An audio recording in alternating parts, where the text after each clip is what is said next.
Assalamualaikum warahmatullahi wabarakatuh. Kami di sini akan mempresentasikan atau memaparkan materi tentang fotosintesis. Sebelumnya, izin memperkenalkan diri. Nama saya El Sintatisan, NPM 1911060295. Dan anggota kelompok saya yaitu ada Muhammad Firman Pamungkas sebagai pemateri kedua dan Anis Jagan sebagai pemateri ketiga. Baik, yang pertama di sini saya akan menjelaskan tentang proses yang memberi makan biosfer. Nah, apa sih itu fotosintesis? Jadi, fotosintesis adalah proses yang mengubah energi matahari menjadi energi kimia. Secara langsung maupun tidak, fotosintesis ini memberi makan hampir seluruh dunia kehidupan. Nah, organisme atau tumbuhan ini bersifat autotrof. Mengapa? Karena mempertahankan hidupnya sendiri tanpa memakan apapun yang berasal dari makhluk hidup lain. Dan autotrof ini merupakan produsen biosfer, yaitu membuat molekul organiknya dari CO2 dan molekul anorganik lainnya. Nah, hampir semua tumbuhan merupakan fotoautotrof, yaitu menggunakan energi cahaya untuk membuat molekul organik dari H2O dan CO2. Nah, fotosintesis ini terjadi pada tumbuhan, alga, protista tertentu, dan beberapa prokariota. Organisme-organisme tersebut tidak hanya memberi makan diri sendiri, namun juga seluruh dunia kehidupan. Nah, selain itu, ada juga organisme yang bersifat heterotrof, yaitu memperoleh materi organiknya dari organisme lain. Heterotrof adalah konsumen di biosfer ini. Hampir semua heterotrof, termasuk manusia, tergantung kepada fotoautotrof untuk memperoleh makanan dari oksigen. Nah, selanjutnya yaitu fotosintesis mengubah energi cahaya menjadi energi kimia dalam makanan. Nah, kloroplas secara struktural ini mirip dan diduga berevolusi dari bakteri fotosintetik. Organisasi struktural ini dari sel-sel yang memungkinkan terlaksananya serangkaian reaksi kimia daripada fotosintesis. Nah, sekarang saya menjelaskan tentang tempat fotosintesis pada tumbuhan. Di mana sih tempat fotosintesis pada tumbuhan itu? Jadi, tempat fotosintesis pada tumbuhan itu terletak di daun. Ya, karena daun ini merupakan tempat utama fotosintesis. Dan warna hijau daun ini berasal dari klorofil atau pigmen hijau yang terletak di dalam kloroplas. Energi cahaya yang diserap oleh klorofil menggerakkan sintesis molekul organik dalam kloroplas. Nah, di dalam daun ini juga terdapat stomata. Nah, stomata ini bisa disebut juga dengan pori-pori mikroskopik. Nah, fungsi dari stomata ini yaitu tempat masuknya CO2 dan keluarnya O2. Nah, kloroplas terutama ditemukan dalam mesofil, jaringan di interior daun. Sel mesofil biasanya memiliki 30-40 kloroplas. Klorofil berada di dalam membran tilakoid, kantong-kantong yang saling terhubung di dalam kloroplas. Tilakoid ini juga tertumpuk membentuk grana. Nah, kloroplas juga mengandung stroma atau suatu cairan kental. Nah, ini bisa kita lihat, ini merupakan gambar atau perbesaran dari lokasi fotosintesis pada tumbuhan. Yang pertama, yang sudah disebutkan tadi bahwa fotosintesis kan terjadi di daun. Nah, jika kita perbesar, ini merupakan gambar yang kedua ini irisan melintang daun. Nah, sudah ditunjukkan di sini, ini yang hijau ini merupakan mesofil. Lalu ada pembuluh, ada juga stomata yang tempat masuknya CO2 dan keluarnya O2. Nah, jika kita perbesar lagi yang hijau ini sel mesofil ini, lebih tepatnya fotosintesis itu terjadi di kloroplasnya. Nah, ini merupakan gambar dari kloroplas. Bisa kita lihat ini ada organ-organnya yaitu seperti bagian-bagiannya seperti membran luar, membran dalam, tilakoid, grana, stroma, dan juga ruang antar membran. Lanjut. Nah, untuk penelitian ilmiah, reaksi reaksi kimia dalam fotosintesis dapat dirangkum menggunakan persamaan. Apa nih? Yaitu ada 6CO2 ditambah dengan 12H2O ditambah juga dengan energi cahaya, lalu diubah menjadi C6H12O6 plus 6O2 plus 6H2O. Untuk penguraian airnya, kloroplas ini memecah H2O menjadi hidrogen dan oksigen, lalu menggabungkan elektron-elektron hidrogen menjadi molekul gula. Nah, untuk fotosintesis sebagai proses redoks, masuknya di sini, fotosintesis merupakan proses redoks di mana H2O dioksidasi dan CO2 ini direduksi. Nah, untuk tahap fotosintesis itu ada berapa sih? Untuk tahap fotosintesis itu ada dua. Yang pertama ada reaksi terang yang terjadi di dalam tilakoid, dan yang kedua yaitu siklus Kelvin terjadi di dalam stroma. Untuk pertama reaksi terang ini prosesnya itu yang pertama memecahkan H2O, lalu melepaskan O2, lalu mereduksi NADP+ menjadi NADPH dan menghasilkan ATP dari ADP menggunakan fotofosforilasi. Untuk siklus yang kedua, yaitu untuk tahap yang kedua atau siklus Kelvin ini terjadi di dalam stroma. Yang pertama itu dia membentuk gula dari CO2 menggunakan ATP dan NADPH. Dan siklus Kelvin ini diawali dengan fiksasi karbon menggabungkan CO2 ke dalam molekul organik. Nah, di sini ada gambar lagi, bisa kita lihat. Ini merupakan gambaran umum fotosintesis atau kerjasama reaksi terang dan siklus Kelvin. Baik, di sini saya akan menjelaskan proses dari gambar yang ada di sini ya. Yang pertama yaitu bisa kita lihat foton atau cahaya yang mengenai membran tilakoid akan dikonversi menjadi ATP dan NADPH. Selain itu, pada tahapan ini H2O akan mengalami fotolisis sehingga menghasilkan O2 yang akan dikeluarkan ke atmosfer. Lalu ATP dan NADPH ini akan digunakan pada tahapan kedua, yaitu digunakan untuk reaksi gelap. Jadi kita lihat gambar selanjutnya ya.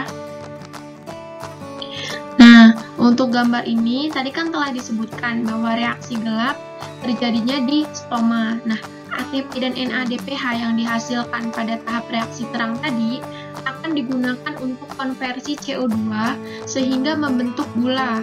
Pada tahapan reaksi gelap, ADP, fosfat inorganik, dan NADP+ akan dikembalikan ke tahap reaksi terang. Lanjut. Nah, untuk reaksi terang mengubah energi surya menjadi energi kimia dalam ATP dan NADPH. Kloroplas adalah pabrik kimiawi yang memperoleh tenaga dari matahari.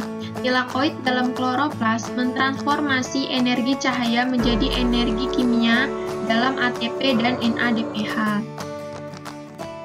Untuk sifat cahaya matahari di sini, cahaya merupakan sebentuk energi elektromagnetik, disebut juga radiasi elektromagnetik. Seperti energi elektromagnetik lainnya, cahaya merambat dalam gelombang ritmik. Panjang gelombang adalah jarak antar puncak gelombang elektromagnetik. Panjang gelombang ini menentukan jenis energi elektromagnetik. Nah, spektrum elektromagnetik ini merupakan keseluruhan kisaran energi atau radiasi elektromagnetik. Cahaya tampak terdiri atas panjang gelombang, termasuk panjang gelombang yang menggerakkan fotosintesis ya, yang menghasilkan warna yang dapat kita lihat. Nah, cahaya juga berperilaku seolah-olah terdiri atas partikel-partikel diskret atau yang bisa kita sebut juga dengan foton.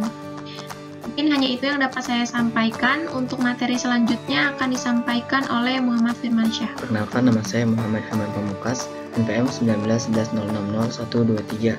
Di sini saya akan melanjutkan materi dari sintetisan. Nah, kita ketahui bahwa di dalam daun terdapat pigmen fotosintetik yang mana pigmen tersebut sebagai reseptor cahaya. Nah, pigmen yang berbeda itu menyerap cahaya dengan panjang gelombang yang berbeda-beda. Jadi setiap panjang gelombang itu diserap oleh pigmennya masing-masing. Nah, panjang gelombang yang tidak diserap akan dipantulkan. Nah, daun tampak hijau itu karena klorofil memantulkan dan meneruskan cahaya hijau keluar. Jadi yang kita lihat itu merupakan pantulan dari klorofil. pantulan matahari yang masuk klorofil tetapi diteruskan seperti itu. Nah, skemanya seperti ini. Jadi, mengapa daun itu warna hijau? Ini karena ada interaksi cahaya dengan kloroplas. Jadi, cahaya matahari itu masuk ke dalam kloroplas mengenai pigmen warna pigmen hijau atau klorofil. Nah, tetapi cahaya matahari itu ada banyak warna, ada merah, ada kuning, ada biru, ada ungu. Nah, atau kita sering sebut Magico Rubinium. Tapi yang diserap itu warna selain warna hijau. Jadi yang dipantulkan adalah warna hijau. Mengapa daun itu warna hijau seperti itu? Nah, spektrometer itu adalah kemampuan pigmen untuk menyerap berbagai panjang gelombang cahaya. Mesin ini mengarahkan berkas-berkas cahaya melalui pigmen dan mengatur fraksi cahaya yang diteruskan pada setiap panjang gelombang. Nah, spektrum absorpsi adalah grafik yang mengeplotkan penyerapan cahaya oleh suatu pigmen versus panjang gelombang. Spektrum absorpsi klorofil A menyeratkan bahwa cahaya violet, biru, dan merah bekerja paling baik untuk fotosintesis. Nah, jadi di dalam klorofil A itu cahaya yang bisa diserap itu yang bagus itu violet hingga biru, violet, biru, dan merah itu yang bagus. Nah, spektrum kerja atau spektrum asli menampilkan keefektifan relatif dari panjang-panjang gelombang radiasi yang berbeda-beda dalam menggerakkan proses tersebut. Nah, spektrum aksi untuk fotosintesis pertama kali itu didemonstrasikan pada tahun 1883 oleh Theodore W. Engelmann. Pada percobaannya, ia memaparkan segmen berbeda dari alga berfilamen kepada panjang gelombang berbeda-beda. Daerah yang menerima panjang gelombang untuk fotosintesis menghasilkan O2 yang berlebih, dan daerah yang tidak menerima panjang gelombang itu tidak menghasilkan O2 yang berlebih. Itu. Engelmann juga menggunakan pertumbuhan bakteri aerobik yang berkumpul di sekitar alga untuk mengukur produksi O2. Nah, klorofil A tadi disebutkan bahwa klorofil A itu pigmen fotosintetik. Nah, jadi yang melakukan fotosintetik itu ada di klorofil A. Nah, sedangkan di klorofil B atau pigmen aksesori itu untuk memperluas spektrum warna yang digunakan untuk fotosintesis. Nah, pigmen aksesori yang disebut karotenoid menyerap cahaya yang berlebih yang dapat merusak klorofil. Jadi cahaya yang diterima oleh daun itu akan diserap oleh karotenoid sehingga pigmen-pigmen hijaunya itu klorofilnya itu tidak rusak klorofilnya. Nah, eksitasi klorofil oleh cahaya. Ketika pigmen menyerap cahaya, pigmen mengalami transisi dari kondisi standar atau ground state ke kondisi tereksitasi atau excited state yang tidak stabil. Ketika elektron tereksitasi dan kembali jatuh ke kondisi dasar, foton akan terlepas. Pendarahan susulan disebut fluoresensi. Jika disinari, larutan klorofil yang terisolasi akan berfluoresensi, melepaskan cahaya dan panas. Nah, jadi seperti ini. Jadi cahaya matahari menumbuk molekul elektron, molekul klorofil dan elektron tereksitasi. Ketika elektron sudah tereksitasi, dia akan turun kembali ke kondisi dasar. Nah, ketika elektron itu kembali ke dasar, itu akan menimbulkan panas dan foton atau terjadi fluoresensi seperti itu. Nah, fotosistem kompleks pusat reaksi yang berasosiasi dengan kompleks pemanen cahaya. Fotosistem tersusun atas suatu kompleks protein yang disebut kompleks pusat reaksi atau reaction center complex yang dikelilingi oleh beberapa kompleks pemanen cahaya. Kompleks pemanen cahaya atau light harvesting complex terdiri atas berbagai molekul pigmen yang terikat ke protein yang menyalurkan energi foton ke reaksi. Penerima elektron primer pada pusat reaksi menerima elektron tereksitasi dari klorofil A. Nah, transfer elektron bertenaga surya dari molekul klorofil A ke penerima elektron primer merupakan langkah pertama dalam reaksi terang. Nah, jadi seperti ini, foton itu menumbuk molekul pigmen. Nah, ketika itu ada transfer energi ke pasangan khusus molekul klorofil A. Nah, dari pasangan khusus klorofil A ini tereksitasi elektron ke pusat kompleks reaksi. Nah, adanya eksitasi ada klorofil ini elektron ini menyebabkan reaksi terang terjadi. Nah, ada dua tipe fotosistem dalam membran tilakoid. Yang pertama itu ada fotosistem 2, yang kedua itu ada fotosistem 1. Fotosistem 2 itu berfungsi pertama kali dalam reaksi terang. Nah, jadi yang pertama kali dalam reaksi terang itu adalah fotosistem 2, kemudian baru fotosistem 1. Nah, fotosistem 2 ini menyerap panjang gelombang yang bagus itu 680 nanometer. Pusat reaksi klorofil A pada fotosistem 2 disebut P680. Nah, yang kedua, fotosistem 2 di fotosistem 1 lebih baik menyerap cahaya yang memiliki panjang gelombang 700 nanometer. Nah, pusat reaksi klorofil A pada fotosistem 1 disebut P700. Nah, aliran elektron linear. Selama reaksi terang ada dua rute yang mungkin untuk aliran elektron, yaitu siklik dan linear. Nah, untuk aliran elektron linear atau linear electron flow, yaitu jalur primer melibatkan kedua fotosistem dan menghasilkan ATP dan NADPH menggunakan energi terang. Jadi, aliran elektron linear ini merupakan jalur primer atau jalur utama untuk menghasilkan ATP dan NADPH yang akan digunakan pada reaksi gelap. Nah, foton cahaya menumbuk pigmen dan energinya dilewatkan di antara molekul-molekul pigmen hingga mengeksitasi P680. Elektron yang tereksitasi dari P680 ditransfer ke penerima elektron primer. Seperti ini, cahaya yang masuk ke dalam menumbuk pigmen itu masuk ke dalam klorofil P680, menyebabkan tereksitasinya elektron keluar atau ke atas ini dan diterima oleh akseptor proton. Nah, P680 plus yang kehilangan atau P680 yang kehilangan satu elektron merupakan agen pengoksidasi paling kuat. Jadi P680 plus ini merupakan senyawa yang atau agen oksidasi yang paling kuat gitu ya. H2O dipecah oleh enzim dan elektron-elektron ditransfer dari atom hidrogen ke P680 sehingga mereduksi menjadi P680. Nah, O2 dilepaskan sebagai hasil samping dari reaksi ini. Nah, jadi seperti ini. Dari tadi yang tadi H2O, ini ada enzim untuk menghasilkan energi dan melepaskan O2, setengah O2 dan 2H+. Nah, elektron itu berpasangan dengan P6 klorofil P680 plus tadi sehingga P680 plus yang berubah menjadi P680.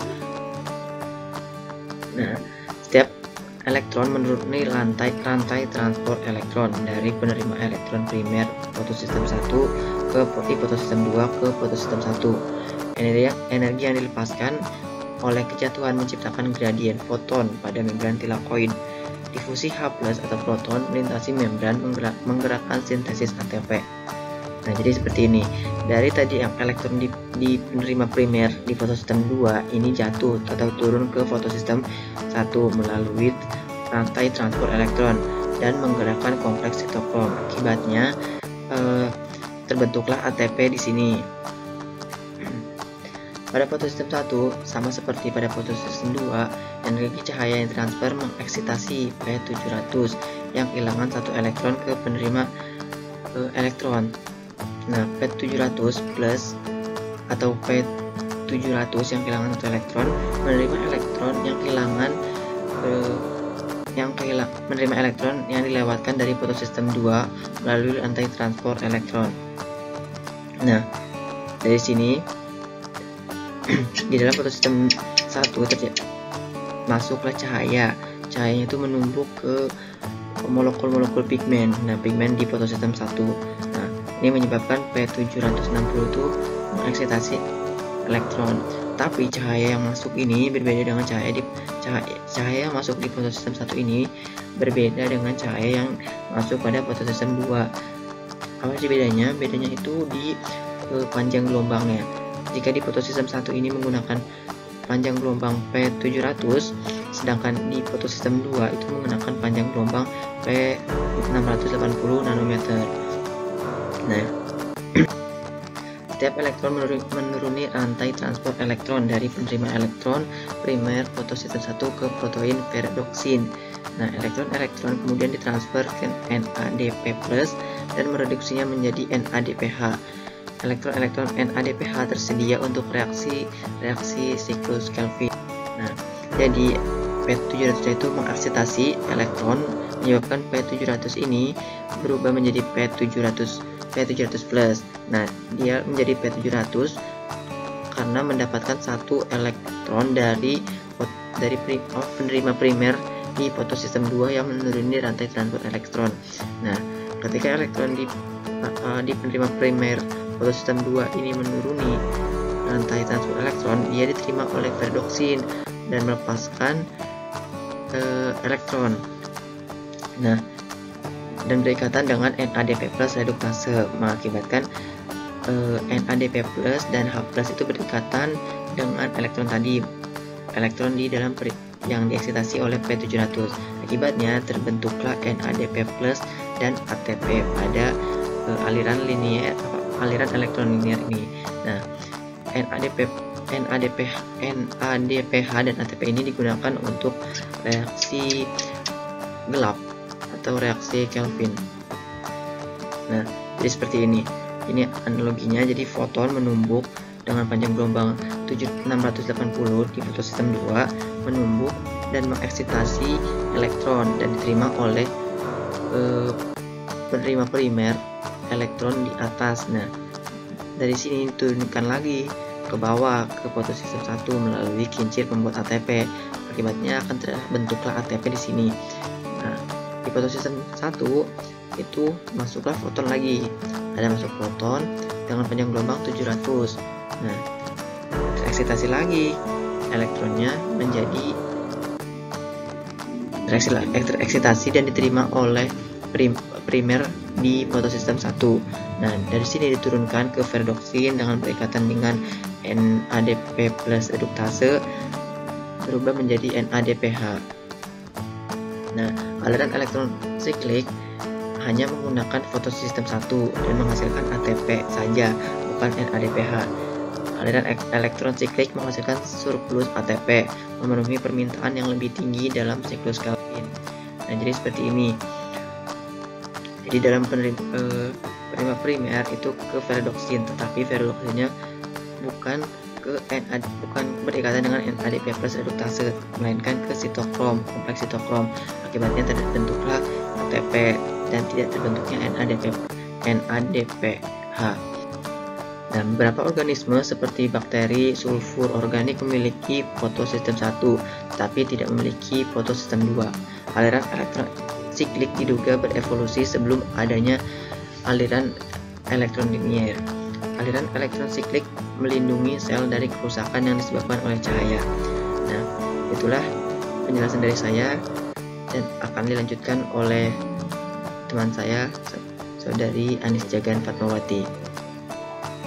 Saya Anis Jagan Fatmawati. Di sini saya akan melanjutkan materi dari Muhammad Firman Pamungkas.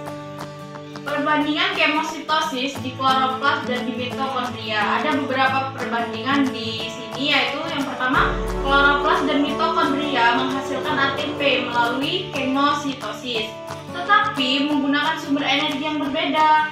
Mitokondria mentransfer energi kimia dari makanan ke ATP. Kloroplas mentransformasi energi cahaya menjadi energi kimia dalam bentuk ATP.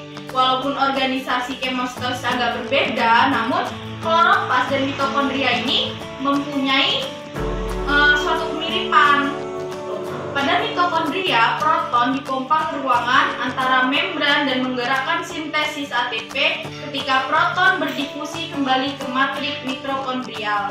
Dalam kloroplas, proton dipompa ke dalam ruang tilakoid menggerakkan sintesis ATP ketika proton berdifusi kembali ke sitoma.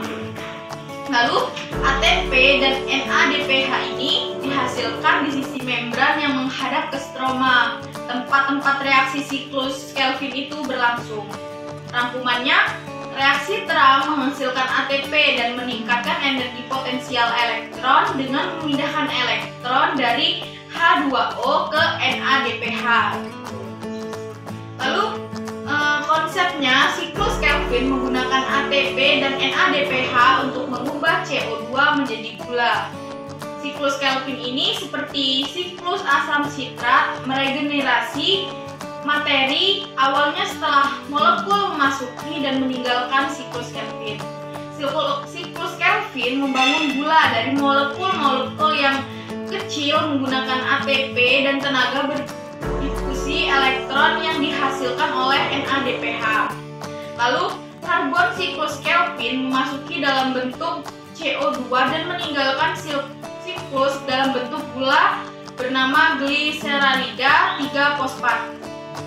Nah, untuk sintesis neto, satu molekul G3P siklus Calvin itu berlangsung 3 kali, memfikasi 3 molekul CO2.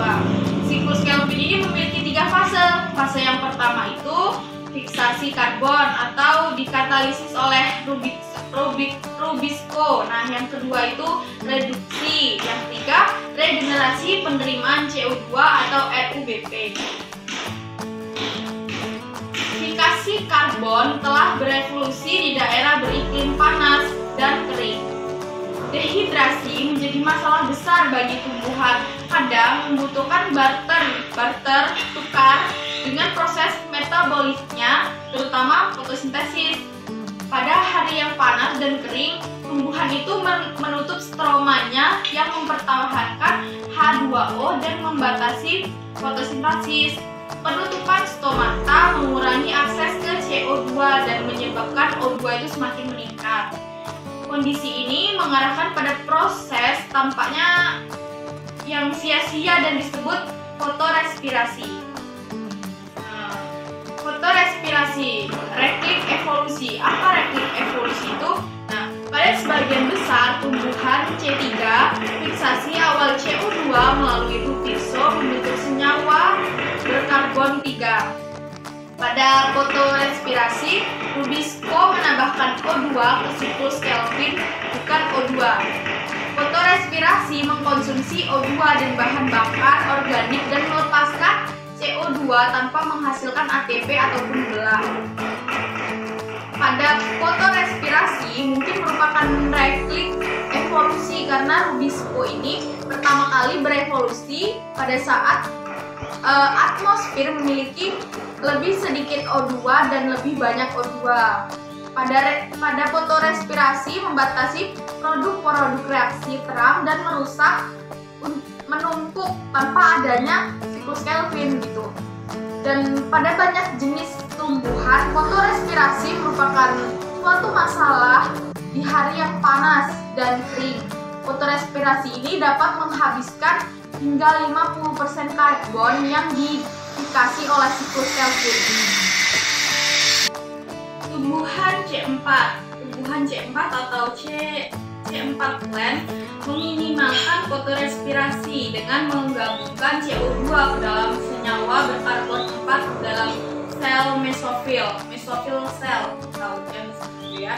Langkah ini membutuhkan enzim PEP karboksilase. Mengapa? Karena PEP karboksilase memiliki afinitas yang jauh lebih tinggi terhadap CO2 daripada Rubisco.